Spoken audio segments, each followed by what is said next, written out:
खुलुमबाय। सिफुं रादाब नायगिरि साफ्रोमनिसिमबो मोनाबिलिनि अननाय जासि हरग्रोनाय थाबाय। दिनैनि रादाबखौ फरायगोन आं बिरने बसुमतारिया। दानिया फैदो दिनैनि रादाबफोरखौ फरायलांदिनि।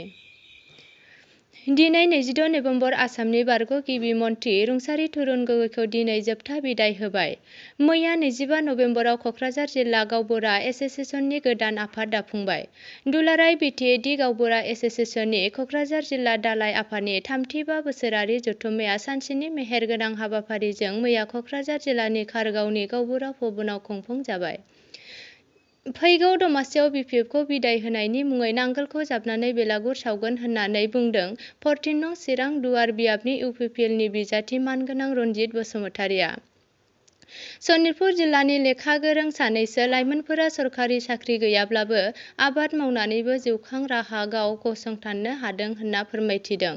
थांनाय बोसोराव मावबोनाय बादिनो देग्लायबो मटर दालि 5 बिगा, स्ट्रबेरी 5 बिगा, फान्थाव बिलाथि 4 बिगा आरो 4 बिगा ड्रागन आबादबो मावदों होनना फोरमायो।